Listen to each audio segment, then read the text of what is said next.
Olá a todos, está imenso calor, nem imagino como estará aí para as bandas do sul, que deve estar bem mais calor do que está por aqui, mas eu já não aguento. Moro no último andar e estou a ver a minha vida andar para trás nesta semana que se prevê muito quente daqui para a frente.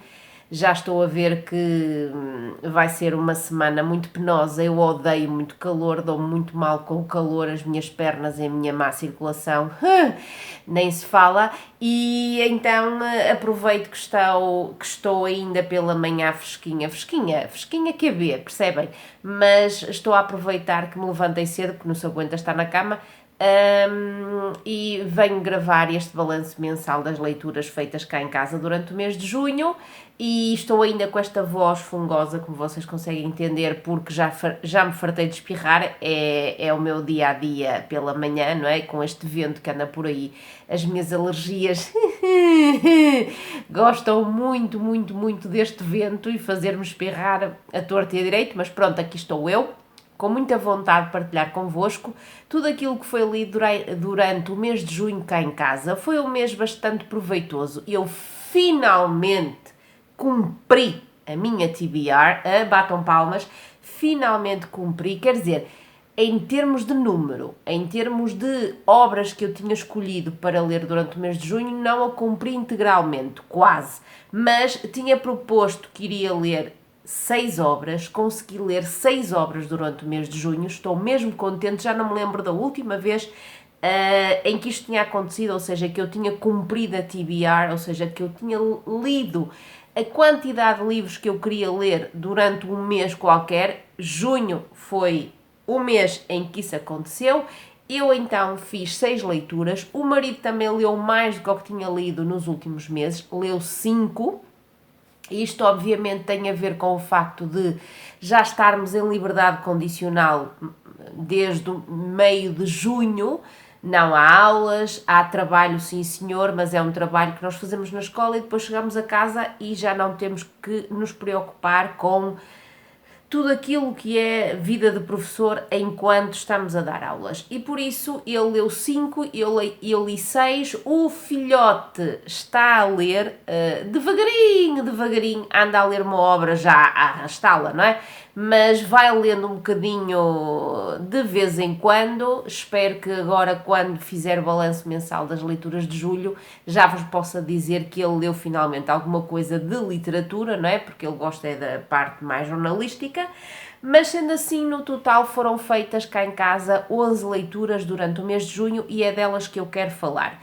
Eu, como vos disse, fiz 6, não cumpri integralmente a minha TBR no que diz respeito às obras que eu queria ler, porque houve uma desistência. Houve uma desistência que não considero que seja uma desistência definitiva, porque provavelmente daqui a uns tempos, penso eu, poderei regressar a essa obra. Falo-vos da obra Memórias de Adriano, de Marguerite Yourcenar. Deixo-vos ficar aqui a capa porque ela já regressou à biblioteca da minha terrinha.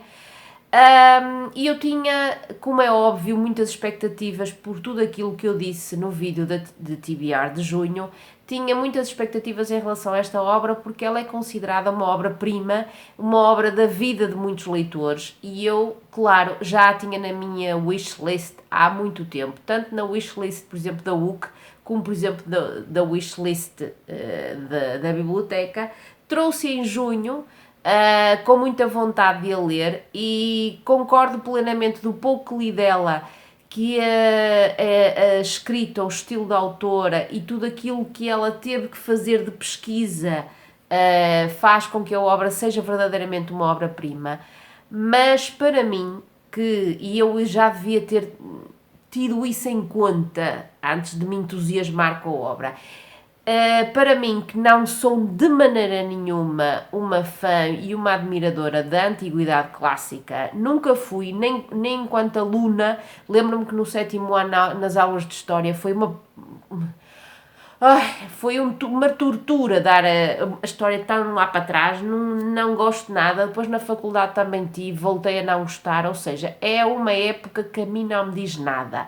E a partir do momento em que não me diz nada e que eu sei muito pouco sobre ela, é normal que perante as memórias de alguém tão importante da época romana como foi Adriano, que me falhe muita coisa em termos de contextualização histórica, social, etc., do Império Romano, falta muita coisa e essa falha minha fez com que eu, logo nas primeiras páginas das memórias de Adriano, me sentisse algo perdida. E eu não gosto de me sentir perdida numa obra e ter a noção de que vou sentir-me perdida ao longo de toda a obra.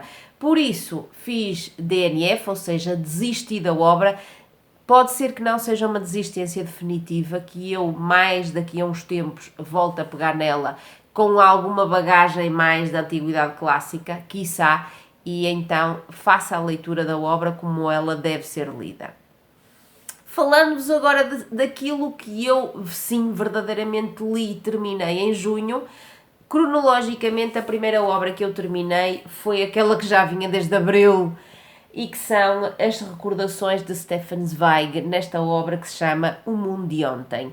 E eu amo Stefan Zweig, não li muito dele ainda, li mais ficção, e não, mesmo assim na ficção não li muitas obras, mas adoro tudo aquilo que ele escreve, e esta foi a primeira abordagem que eu fiz da não ficção, e ainda por cima uma não ficção autobiográfica, porque isto são as memórias dele, desde a sua infância enquanto um austríaco judeu de uma família de classe média abastada, desde essa infância, juventude, e vamos acompanhá-lo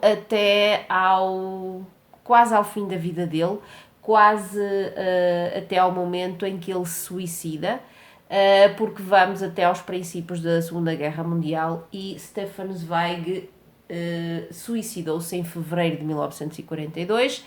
E esta obra foi publicada pouco tempo antes, e assim sendo nós temos uma visão muito alargada do que é que foi a vida de Stefan Zweig, mas ao mesmo tempo daquilo que eram os seus ideais, daquilo que eram os seus sonhos, daquilo que ele achava que era ser um cidadão europeu, porque ele primeiro que tudo, antes de ser austríaco, antes de ser o que fosse, ele considerava-se um europeu e já tinha esta visão muito vanguardista, se vocês quiserem dizer assim, de que a Europa devia ser unida, de que as fronteiras poderiam existir, como ainda hoje existem, mas que não eram impeditivo de haver aquela sensação de ser europeu. E era isso que ele verdadeiramente queria, e foi isso que ele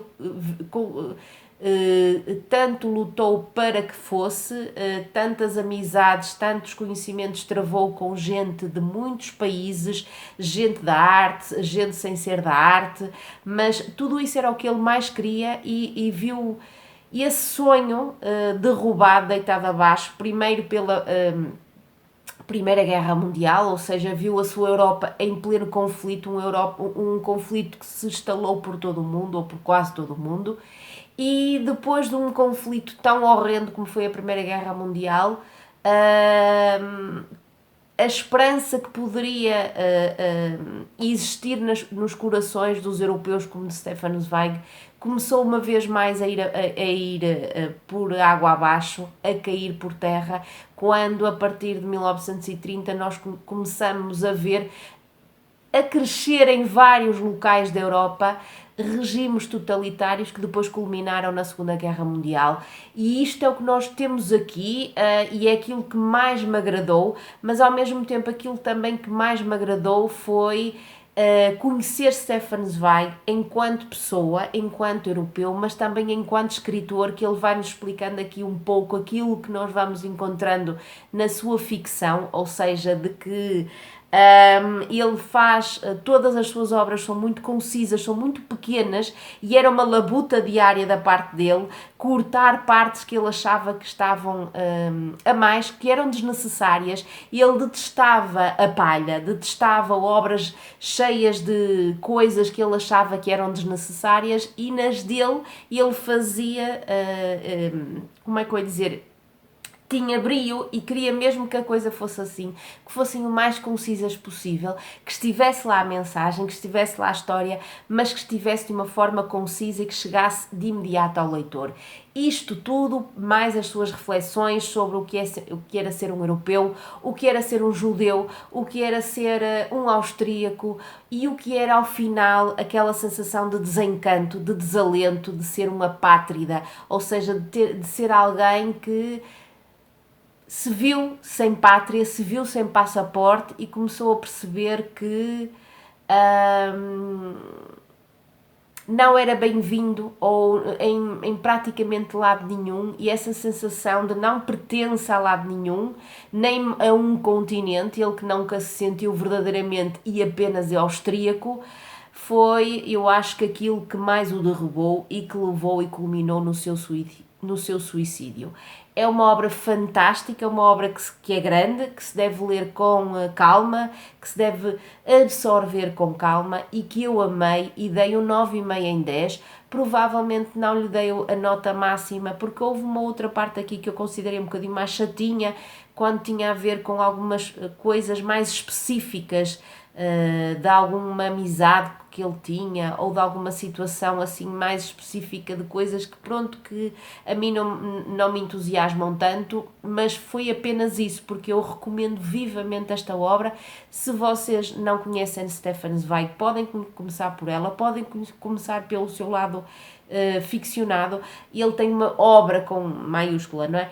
Uma obra extensíssima e eu quero mesmo muito continuar a conhecê-la e recomendo vivamente Este Mundo de Ontem. É mesmo uma leitura obrigatória e sublime por tudo aquilo que eu disse e por muito mais que eu poderia ter dito. Depois de terminar O Mundo de Ontem, voltei ao meu Nick e ao meu Charlie, voltei aos meus meninos do Heartstopper e li o volume 3, que é uma viagem, deixem-me lá ver, deixem-me confirmar que eu já não tenho a obra aqui comigo, mas que é Uma Viagem a Paris. Desculpem lá eu estar aqui com a cábula, deixo-vos ficar a capa, ela já foi para a biblioteca da minha terrinha, a obra, porque eu não as tenho, não é? Estou a ler esta saga dos Heartstopper usando as obras que estão na biblioteca da minha terrinha, e este volume 3 ainda me fez apaixonar mais por estes dois e pelo seu bando de amigos, porque nós vamos conhecendo não só o Nick e o Charlie mais aprofundadamente, mas também vamos conhecendo, à medida que os volumes avançam, vamos conhecendo os seus amigos, vamos conhecendo as suas histórias, vamos conhecendo também um bocadinho mais a família, tanto do Nick como do Charlie, e eu continuo a amar estes dois e dei um 10 em 10 a este volume 3 e mal posso esperar pelo volume 4, que também vem da biblioteca da minha terrinha, só estou em lista de espera.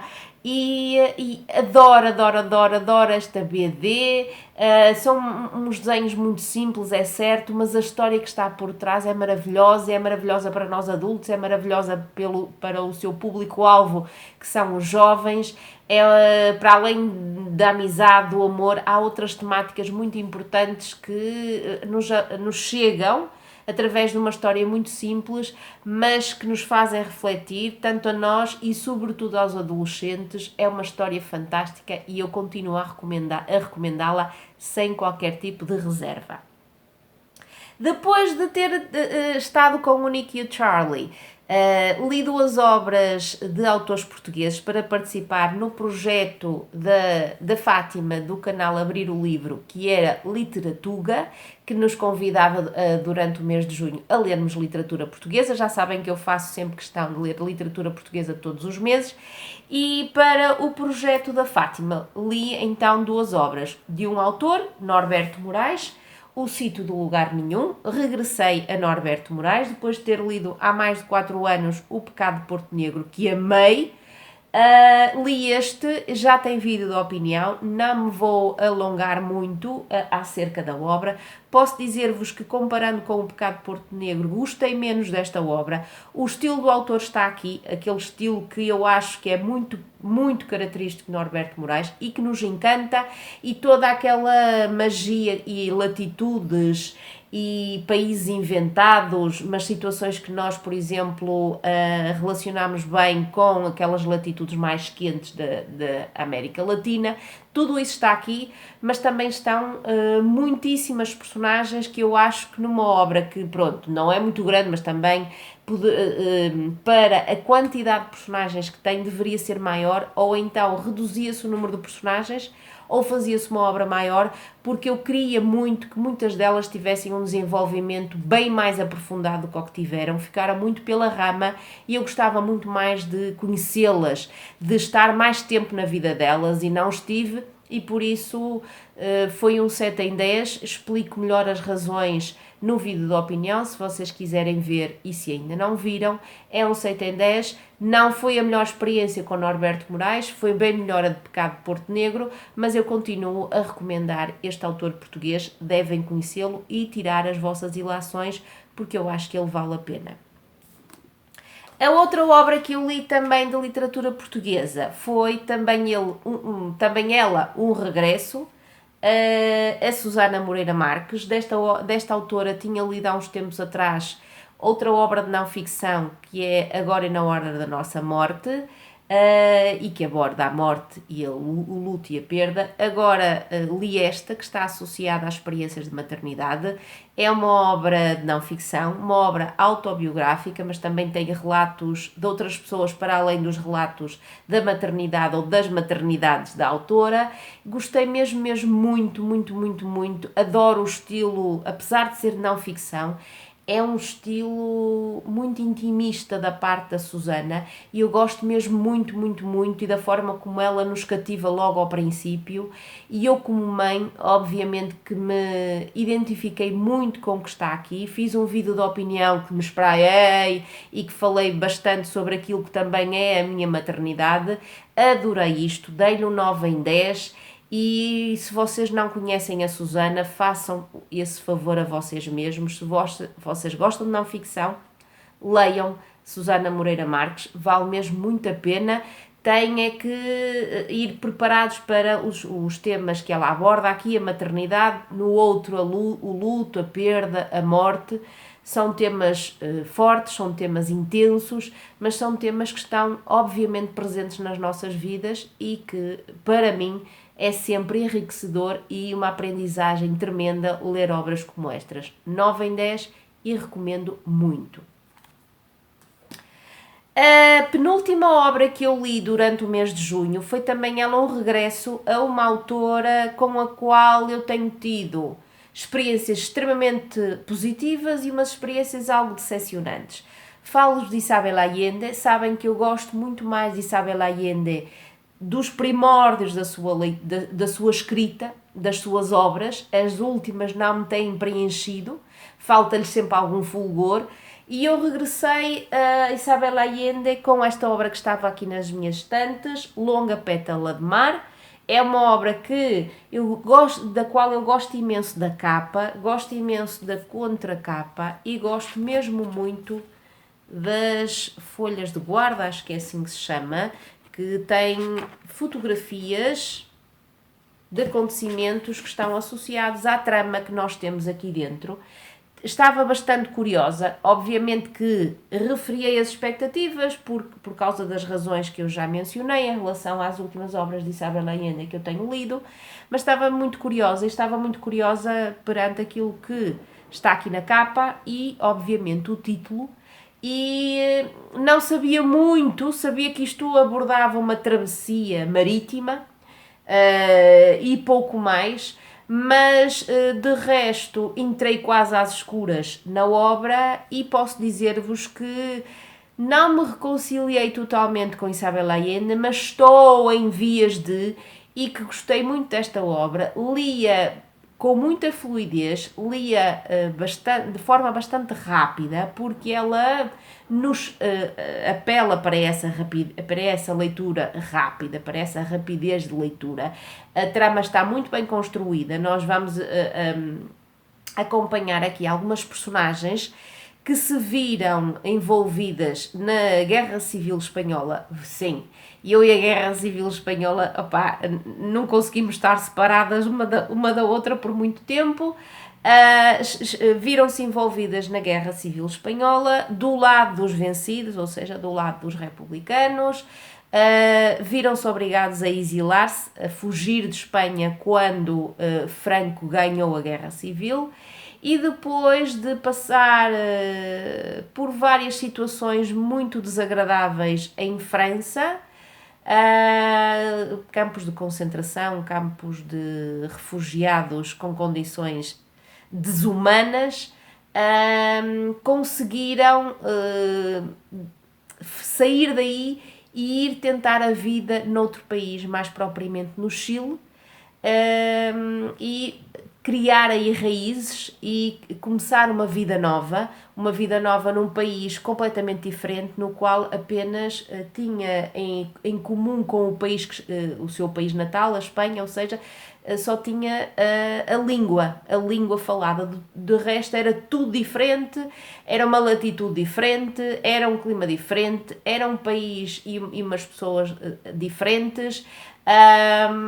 Era tudo novo para esta família, mas não foi por isso que não arregaçaram mangas e não tentaram criar raízes, como eu já disse, neste novo país, nesta nova terra.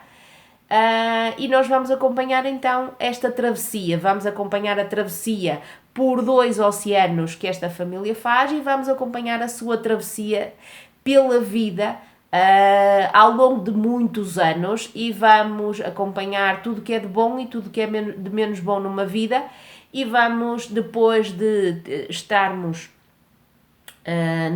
numa situação problemática como foi a Guerra Civil, vamos para um país que ao princípio tudo corre bem, mas que depois sabemos que a partir da década de 70 cai numa ditadura militar, e estas nossas personagens vêm-se de novo a braços com não um conflito bélico, mas um regime totalitário do qual fugiram quando terminou a Guerra Civil em Espanha.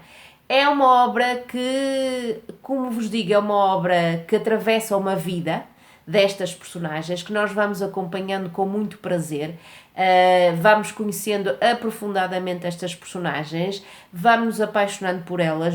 Eu pelo menos apaixonei-me pela personagem feminina que se chama Roser, porque é catalã, não sei se eu estou a dizer bem isto em catalão.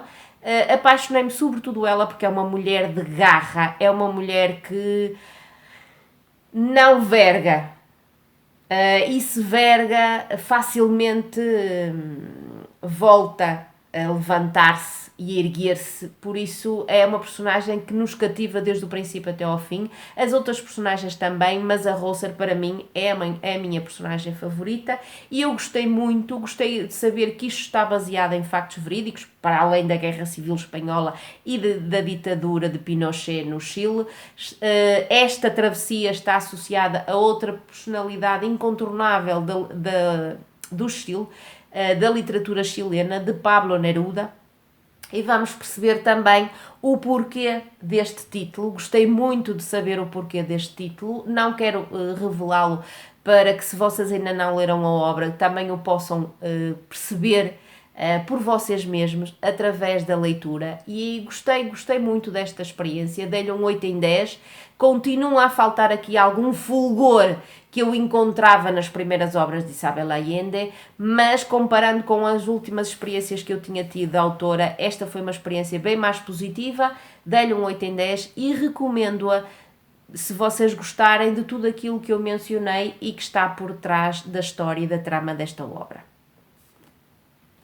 A última leitura que eu fiz durante o mês de junho foi também retirada das estantes para substituir as Memórias de Adriano, e foi uma obra da qual eu não sabia quase nada já, porque eu tinha oferecido esta obra ao meu marido em 2020, no Dia do Pai, e mais para ele, mas sabia à partida que isto me iria levar, once again, a cenários de guerra.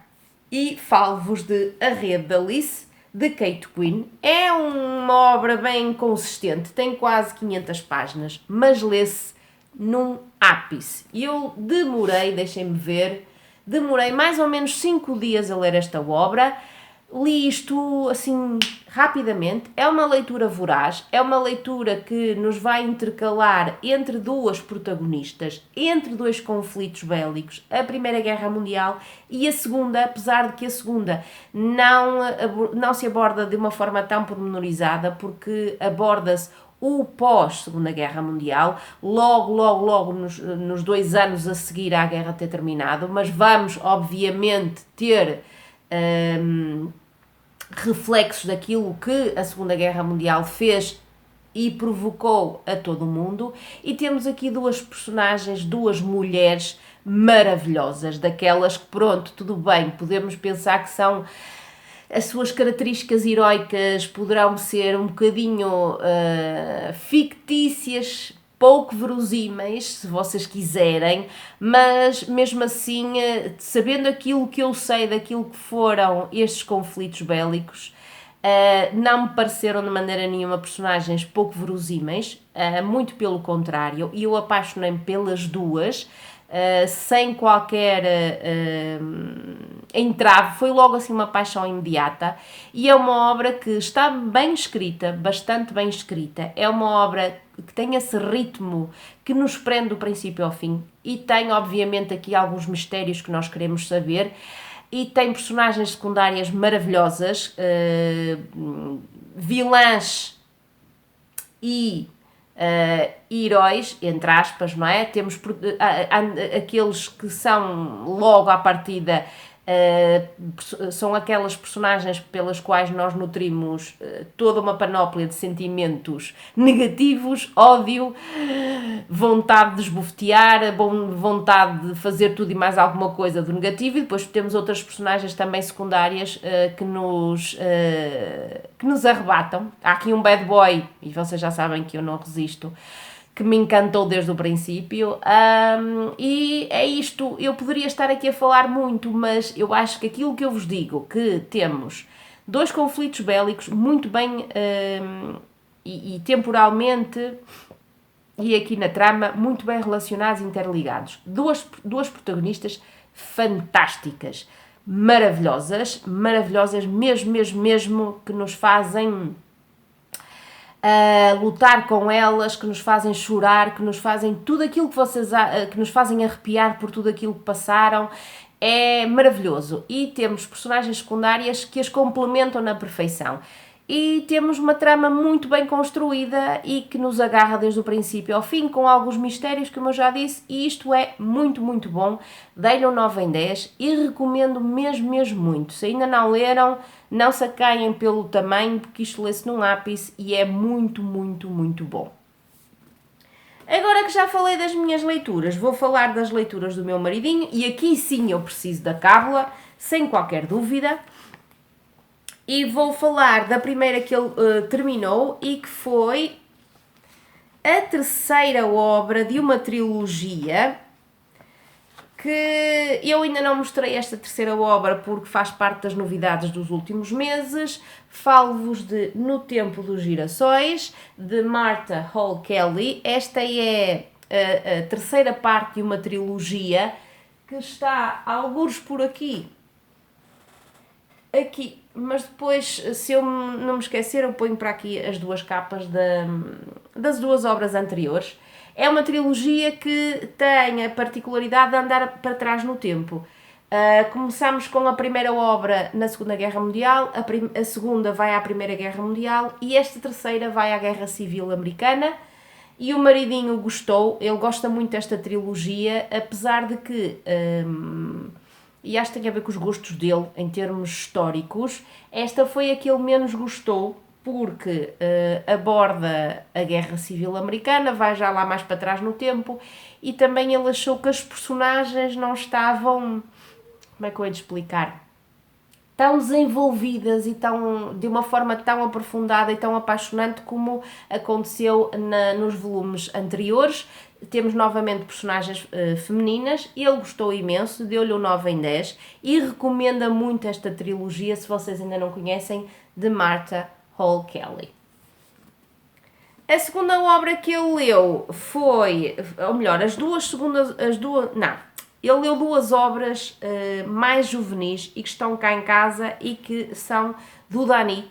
A primeira, O Rapaz Escondido, que tem a ver com um jovem refugiado sírio e um rapaz americano que vão desafiar as regras e lutar contra o preconceito. O Dani adorou esta obra, o pai também gostou imenso, deu-lhe um 9,5 em 10, eu ainda não li, mas quero mesmo muito e já vos digo, é bom para graúdos e para mais miúdos. A segunda obra que ele leu, também mais juvenil, é de Mónica Essi. Desta autora lemos cá em casa a Rapariga do Casaco Azul. Esta chama-se A Guerra Aqui Tão Perto e desta ainda não li. O Dani acho que também ainda não leu, deixem-me ver, não?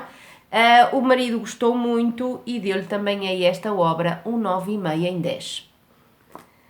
A quarta obra que ele leu não está cá em casa, veio da biblioteca da minha terrinha, é de Rodrigo Guedes Carvalho, é a última obra dele, Cuidado com o Cão, e o marido adora o Rodrigo Guedes Carvalho, gosta bem mais dele do que eu gosto muito, mas ele gosta ainda mais, e gostou mesmo muito. Aliás, ele disse-me, tu deves ler esta obra, vê lá se perdes aí essa renitência e se a lês. Deu-lhe um 10 em 10. E a última obra que ele leu foi uma que já veio cá para casa para lermos em julho, mas ele ainda a leu logo no finalzinho de junho. Falo-vos da Rainha do Norte, de Joana Estrela. Eu vou ler esta obra agora em julho. É uma obra de literatura infantil. Ele gostou mesmo muito e deu-lhe um 9 em 10, ok? E foram estas as leituras que nós fizemos cá em casa durante o mês de junho. Gostamos, no geral foi um mês bastante ou muito satisfatório para nós os dois adultos. Digam-me aí em baixo como é que correu o vosso mês de junho, se participaram no projeto da Fátima, se participaram em outro projeto qualquer, o que é que vocês recomendam a nós os dois cá de casa das vossas leituras do mês de junho. Contem-me tudo aí em baixo nos comentários, que vocês já sabem que eu adoro os vossos comentários e responder aos mesmos. E óbvio, digam aquilo que acharam das nossas leituras, ok? Um beijinho muito grande e vemo-nos num próximo vídeo. Tchau!